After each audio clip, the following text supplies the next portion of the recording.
नमस्कार विद्यार्थ्यांनो. तर आपण काल इलेक्ट्रिकल टेक्नॉलॉजी पेपर 2 FB मधील रेफ्रिजरेटर बघितला होता. त्यामध्ये आपण त्याचे कार्यतत्व, त्याचे प्रमुख भाग, त्यामधील संभाव्य दोष, कारणे आणि उपाय बघितले. रेफ्रिजरेटरच्या दक्षता बघितल्या, त्याच्या सर्किट डायग्राम. तर आज आपण डीप फ्रीजर बघणार आहोत. डीप फ्रीजर म्हणजे अतिशीत कपाट त्याला मराठीत म्हणतात. तर पाण्याच्या गोठण बिंदूच्या खाली तापमान नियंत्रण करावयाच्या प्रक्रियेस फ्रीजिंग असे म्हणतात.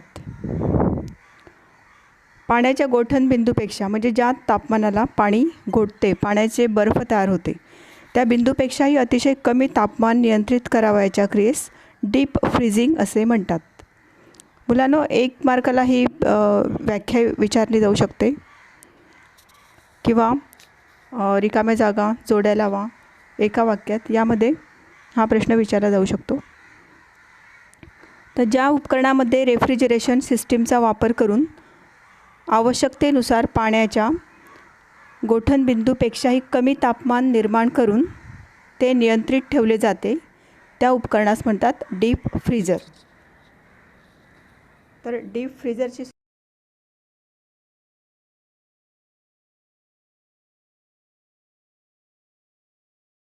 कमी तापमानात दुग्धजन्य पदार्थ, फ्रोझन फूड आयटम ठेवल्यास दीर्घकाळ ते टिकतात, त्याकरिता डीप फ्रीजर्स वापरतात.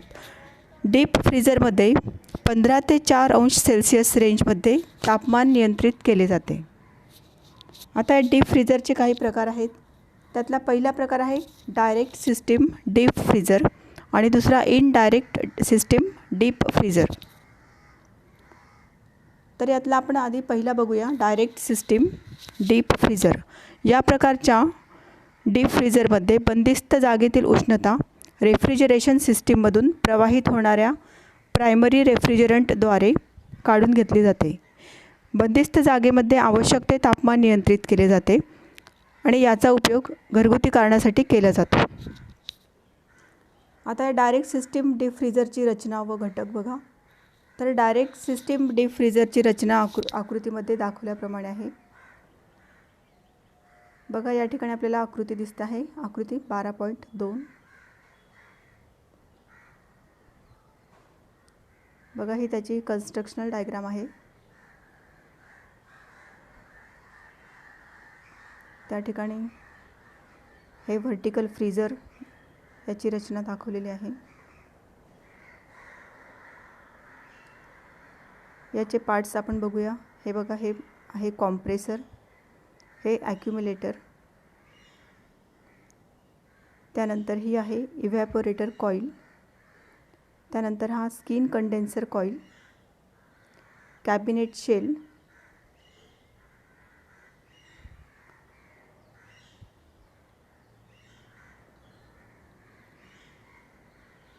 अशा प्रकारे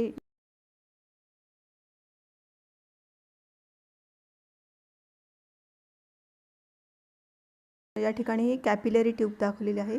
कॅपिलरी ट्यूब म्हणजे अतिशय कमी डायमीटर असलेली ही ट्यूब आहे. त्यानंतर हे शेल्फ्स,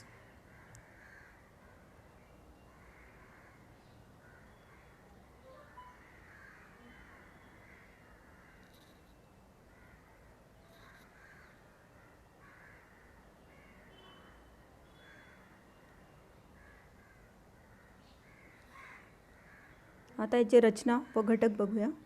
तर डायरेक्ट सिस्टीम डीप फ्रीजरची रचना आपण आकृती दाखवल्याप्रमाणे बघितली. तर यामध्ये हा आयताकृती आकाराने असून त्याचे प्रमुख घटक याप्रमाणे आहेत. तर बघा, पहिला आहे डीप फ्रीजरची बाहेरील बॉडी. ही बॉडी असेल स्टेनलेस स्टीलपासून बनवलेली किंवा GI शीट म्हणजे गॅल्वनाइज आयर्न शीटपासून ती बनवलेली असते. त्यावर आवश्यकतेनुसार रंग किंवा पावडर कोटिंग केलेले असते. डीप फ्रीजरची इनर बॉडी ही स्टेनलेस स्टीलपासून तयार करून या बॉडीला बाहेरील बाजूस इव्हॅपोरेटिंग कॉईल सोल्डरिंग करून बसवलेली असते. या कॉईलच्या आउटलेटजवळ थर्मोस्टॅटचा सेन्सर डीप बसविलेला असतो. आउटर बॉडीच्या तळाकडे किंवा वरील बाजूस कंडेन्सिंग युनिट बसवलेले असते. डीप फ्रीजरला 2 किंवा त्यापेक्षा अधिक दरवाजे शक्यतो वरील बाजूस किंवा आवश्यकता असल्यास समोरील बाजूस उघडणारे असतात.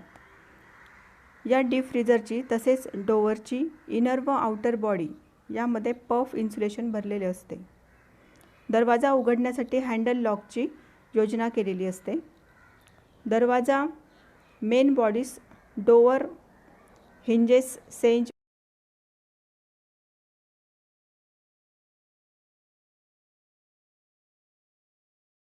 बाजूस मॅग्नेटिक डोअर लॉक व रबर गास्केटची योजना केलेली असते. आता यामध्ये असलेली रेफ्रिजरेशन सिस्टीम बघा. तर या डीप फ्रीजरमध्ये व्हेपर क्रॉपरेशन रेफ्रिजरेशन सिस्टीमचा वापर केला जातो. सर्वसाधारणतः या डीप फ्रीजरमध्ये हर्मेटिक म्हणजेच शील्ड व्हेपर कॉम्प्रेशन रेफ्रिजरेशन सिस्टीमचा वापर केला जातो. यामध्ये compressor hermetic reciprocating condensing plate type किंवा concealed fin type force draft प्रकारचा असतो. मुलांनो, या शब्दाला अंडरलाईन करून ठेवा. तुम्हाला रिकाम्या जागामध्ये किंवा जोड्या लावामध्ये हे प्रश्न विचारले जाऊ शकतात. कोणत्या प्रकारचा त्या ठिकाणी कोणत्या प्रकारचे त्या ठिकाणी हे वापरलेले असतील कॉम्प्रेशन वगैरे. तर एक्सपान्शन व्हॉल्व म्हणून कॅपिलरी ट्यूबचा त्या ठिकाणी वापर केला जातो व इव्हॅपोरेटर कॉईल बेअर ट्यूब टाईप ती इनर बॉडीच्या बाहेरील बाजूस सोल्डर करून बसवलेली असते. संपूर्ण रेफ्रिजरेशन सिस्टीम ही कॉपर ट्यूबद्वारे व ब्रेझिंग जॉईंट करून जोडलेली असून या सिस्टीममध्ये R12 किंवा R134A किंवा HC या प्रकारचे रेफ्रिजरेंट चार्ज केलेला असतो. तर अशा प्रकारे याची रेफ्रिजरेशन सिस्टीम आहे. आता यातील इलेक्ट्रिकल कंपोनंट बघा. तर या उपकरणामध्ये कॉम्प्रेसर मोटर RSIR किंवा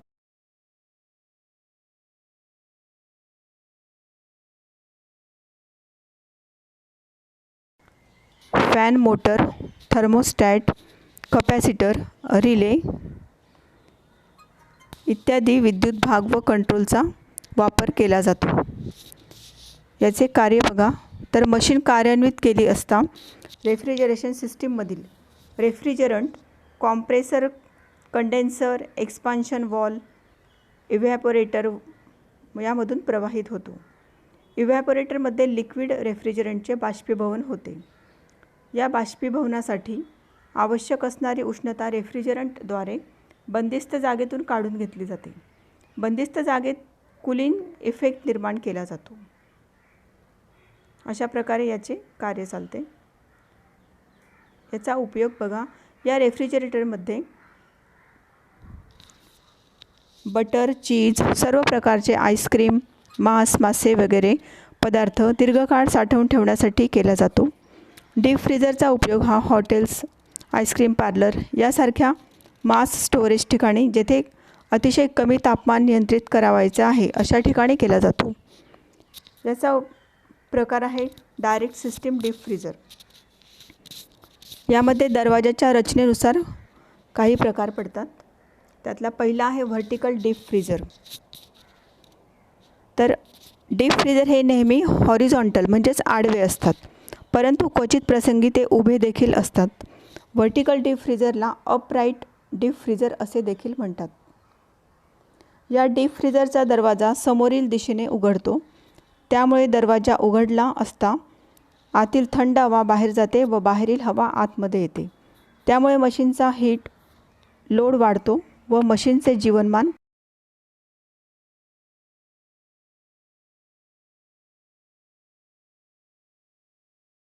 टेस्ट टाईप फ्रीजर असे देखील म्हणतात. या डीप फ्रीजरचे दरवाजे वरच्या दिशेने उघडतात.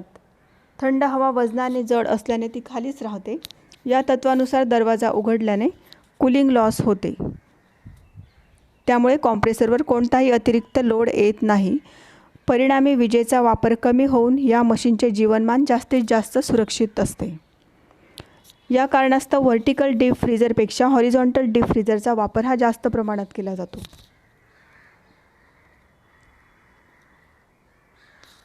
बघा विद्यार्थ्यांनो, या ठिकाणी आपल्याला या दोन्ही आकृत्या दिलेल्या आहेत. ही आहे व्हर्टिकल डीप फ्रीजरची आणि या ठिकाणी ही दाखवली आहे खाली ती हॉरिझॉन्टल डीप फ्रीजरची. आता डीप फ्रीजरचा आपण दुसरा प्रकार बघणार आहोत, इनडायरेक्ट सिस्टीम डीप फ्रीजर. पहिला बघितला होता डायरेक्ट सिस्टीम डीप फ्रीजर, आता हा इनडायरेक्ट सिस्टीम डीप फ्रीजर. तर ज्या डीप फ्रीजरमध्ये प्रायमरी रेफ्रिजरंटद्वारे R12 किंवा R134A यांच्या सहाय्याने सेकंडरी रेफ्रिजरंट म्हणजेच ब्राईन म्हणजेच काय, सोडियम क्लोराईड प्लस पाणी प्लस डायमिथाईल ग्लायकॉल यांचं मिश्रण. तर सेकंडरी रेफ्रिजरंट म्हणजेच ब्राईनमधील उष्णता काढून घेतली जाते. सेकंडरी रेफ्रिजरंटद्वारे बंदिस्त जागेतील उष्णता काढून घेतली जाते. अशा डीप फ्रीजरला इनडायरेक्ट डीप फ्रीजर असे म्हटले जाते. म्हणजे या ठिकाणी सेकंडरी रेफ्रिजरंट वापरलेला असतो आणि त्यातील उष्णता काढली जाते, म्हणून याला आपण इनडायरेक्ट सिस्टीम डीप फ्रीजर असे म्हणतो. याचा वापर कमर्शियल ठिकाणी केला जातो.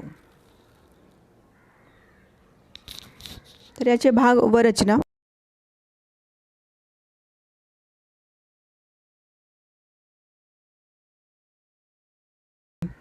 आउटर बॉडीवर आवश्यकतेनुसार रंग दिलेला असतो आणि इनर बॉडी ही GI सीटपासून तयार केली जाते. बॉडीच्या आतील बाजूस इव्हॅपोरेटर कॉईल सोल्डरिंग करून बसवलेली असते. तर काही युनिटमध्ये इव्हॅपोरेटर कॉईल आतील टँकमध्ये रोल करून बसवलेली असते. आउटर बॉडीवर आवश्यकतेनुसार किंवा 2 आणि त्यापेक्षा जास्त दरवाजांची योजना केलेली असते. वातावरणातील उष्णता कॅबिनेटमध्ये जाऊ नये म्हणून दरवाजाच्या खालच्या बाजूस मॅग्नेटिक डोअर गास्केटची योजना केलेली असते. इनर बॉडी व आउटर बॉडी यांच्यामध्ये इन्सुलेटिंग मटेरियल म्हणून ग्लास वूल किंवा कॉर्क शीट किंवा थर्मोकॉल किंवा पफ याचा वापर केला जातो. आता दुसरा भाग आहे रेफ्रिजरेशन सिस्टीम. तर या युनिटमध्ये व्हेपर कॉम्प्रेशन रेफ्रिजरेशन सिस्टीमचा वापर केला जातो. यामध्ये हर्मेटिक किंवा ओपन टाईप युनिटचा वापर केला जातो. यामध्ये कॉम्प्रेसर हा हर्मेटिक किंवा ओपन टाईप असतो.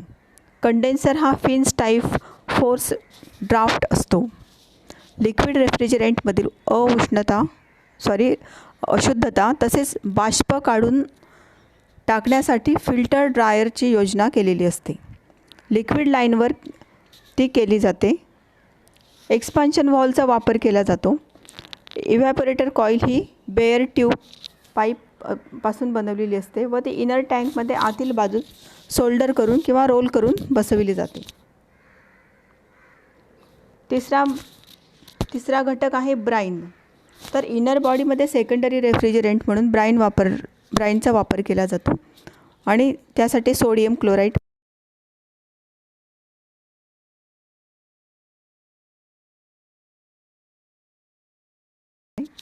ही स्पेसिफिक ग्रॅव्हिटी मोजण्यासाठी हायड्रोमीटरचा वापर केला जातो. चौथा घटक आहे ॲजिटेटर फॅन. डीप फ्रीजरमध्ये सर्व भागांमध्ये सारखे तापमान नियंत्रित करण्यासाठी ब्राईनचे सर्क्युलेशन होणे अत्यंत आवश्यक आहे. यासाठी ॲजिटेटर फॅनची टँकमध्ये योजना केलेली असते. इनर टँकमध्ये एक मेटल केसिंग तयार केलेली असते. हे केसिंग इनर बॉडीला सपोर्टिंग प्लेट्सच्या साहाय्याने फिट केलेले असतात व केसिंगमधून ॲजिटेटर फॅनचा शाफ्ट इनर व आउटर बॉडीच्या बाहेर आलेला असतो. या शाफ्टवर इनर टँकच्या आतील बाजूस ॲजिटेटर फॅन बसवलेला असतो. तर आउटर बॉडीच्या बाहेर पुलीची योजना केलेली असते. आउटर केसिंग व ॲजिटेटर शाफ्ट यामधून ब्राईन लिकेज होऊ नये म्हणून ग्लँड पॅकिंग व कव्हर प्लेटची योजना केलेली असते. ॲजिटेटर फॅन फिरवण्यासाठी विद्युत मोटर व शाफ्ट एकमेकांना बेल्टद्वारे जोडलेले असतात. पाचवा घटक आहे विद्युत भाग कंट्रोल व वाइंडिंग. तर या डीप फ्रीजरमध्ये thermostat, OLC relay, agitator, motor, compressor, start यासारखे विद्युत भाग व कंट्रोल वापरले जातात. डीप फ्रीजरचे वाइंडिंग आकृतीत दाखवल्याप्रमाणे असते.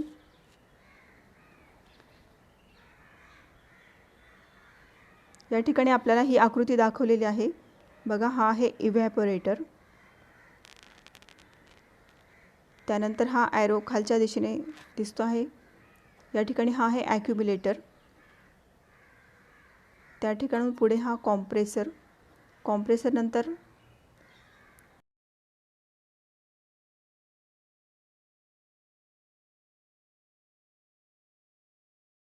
ॲरोची डायरेक्शन बघा मुलांनो, अशा पद्धतीने या ठिकाणी हे सर्क्युलेशन होत असतं.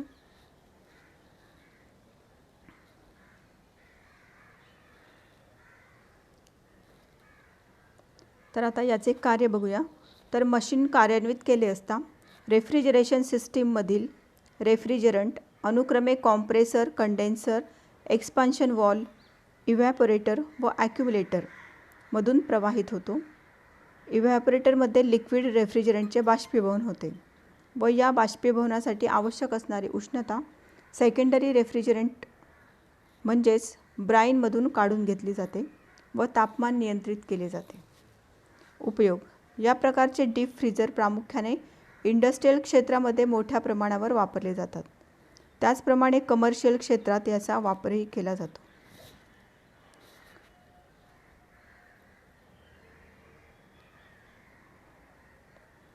तर अशा प्रकारे आपण आज हे 2 प्रकारचे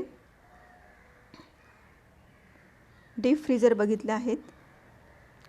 तर परीक्षेमध्ये कोणताही एक स्पष्ट करा, त्याची माहिती लिहायची आहे, आकृती काढायची आहे. 4 ते 6 मार्कांना हा प्रश्न येऊ शकतो.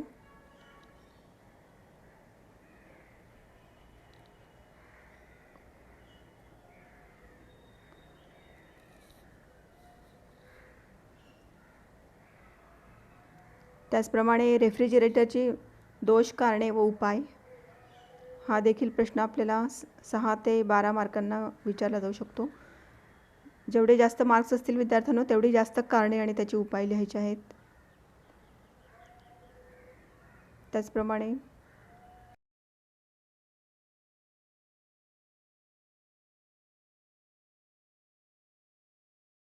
करून ठेवायचं आहे.